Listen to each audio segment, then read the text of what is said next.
Le Sénégal est un pays régi par une loi fondamentale, en l'occurrence la Constitution, laquelle loi organise le fonctionnement des institutions qui sont les piliers de son État, de sa nation, de sa République et de sa démocratie. Des textes qui sont au-dessus de toute personne physique, morale ou même des personnes institutions telles que président de la République, ministre, député ou juge. En effet, l'objectif visé dans le système proposé et adopté, c'est de rendre possible le vivre ensemble sur la base de textes consensuels. Chaque citoyen a accepté de céder une partie de sa liberté au profit d'une loi fondamentale qui organise le vivre ensemble. Cette loi devant être préservée par une autorité qui n'a qu'une mission, celle de veiller à son application. Au Sénégal, on a choisi d'éclater cette autorité en 3 pouvoirs dans le souci de préserver cette loi fondamentale de tout abus. Le pouvoir exécutif chargé de faire exécuter la loi, le législatif qui légifère et contrôle et le pouvoir judiciaire dont la mission principale est de dire la loi. Dans son préambule, la Constitution de 2001 et dans le projet de Constitution de la Commission nationale de réforme des institutions CNRI, dans son article 5, demande à ce que ces 3 pouvoirs soient séparés et équilibrés.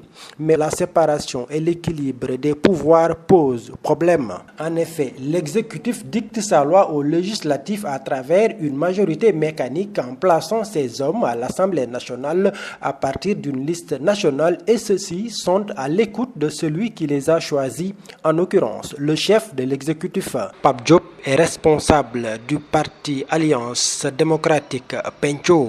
Si le pouvoir législatif avait joué son rôle, les populations ne seraient jamais dans les rues en train de marcher. Nous avons vécu 23 juin, combien de morts? Donc le retrait avait coûté combien de morts? Nous nous inclinons pieusement devant ces mémoires et nous avons la responsabilité de faire en sorte que ces gens-là, qui se sont sacrifiés ce jour-là, que leur mémoire soit respectée et qu'aujourd'hui ce parrainage-là ne puisse pas. C'est quasiment le même schéma pour le pouvoir judiciaire, mais ici, il ne s'agit point de choisir directement des hommes. Le système permet à l'exécutif de contrôler le Haut Conseil de la magistrature, l'organe suprême de la magistrature.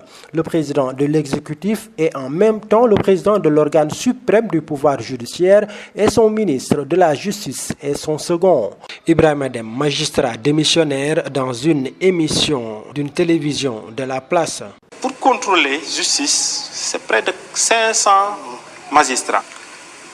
ñaar wala ñett poste soo ko contrôler parce que prendre nga en otage le système te loolu nag loolu moom mooy drame bi moo tax nag magistrat yi seen bopp war a ñëw taxaw comme ni ñu koy defee. Ainsi, la Constitution est bafouée dans les faits puisqu'elle dit que l'organisation et le fonctionnement de l'État reposent sur la séparation et l'équilibre des pouvoirs exécutifs, législatifs et judiciaires. Et pourtant, devant la nation, tout président élu jure de respecter et de faire respecter scrupuleusement la Constitution. Le président Macky Sall qui prête serment en 2012 après son élection. Devant Dieu et devant la nation sénégalaise, je jure de remplir fidèlement la charge de président de la République du Sénégal, d'observer comme de faire observer scrupuleusement les dispositions de la Constitution et des lois. Aujourd'hui, le Sénégal risque de basculer dans la violence parce que celui qui est chargé de faire appliquer la loi veut introduire une nouvelle disposition en voulant imposer aux partis politiques un parrainage. Moustapha Cissé Lo qui dit sa position sur le parrainage à Thiès lors de son discours en marge de l'installation du directeur du CROUS à Thiès. Sur les parrainages est une loi constitutionnelle du Sénégal, consensuelle, et qui s'appliquait aux candidats indépendants. Aujourd'hui, nous allons partir au-delà. Savez-vous, chers amis, combien a coûté lors des législatives un candidat? 150 millions.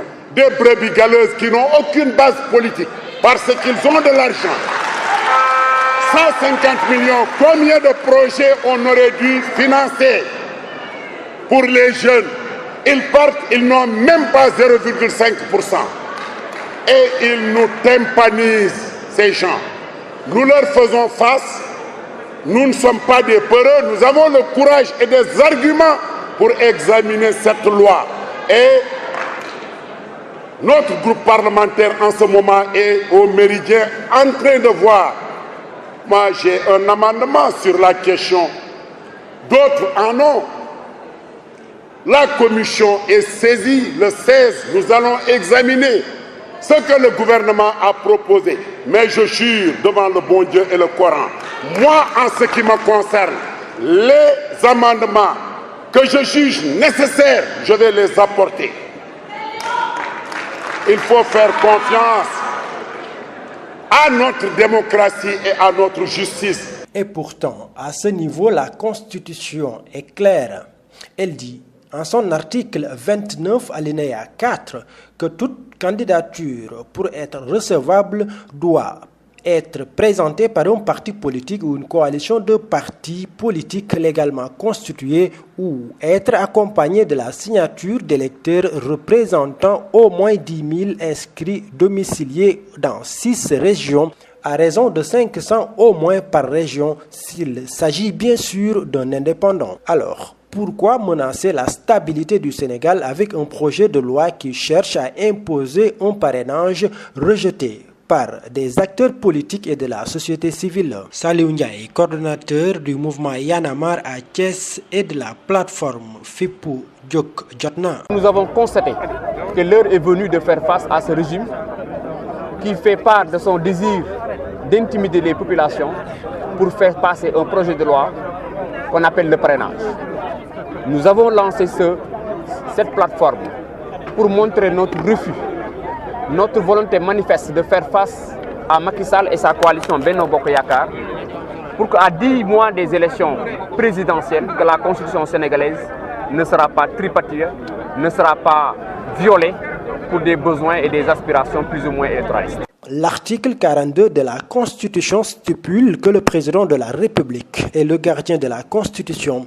Il incarne l'unité nationale. Et devant la nation sénégalaise, je jure de remplir fidèlement la charge de président de la République du Sénégal, d'observer comme de faire observer scrupuleusement les dispositions de la Constitution et des lois, de consacrer toutes mes forces à défendre les institutions constitutionnelles.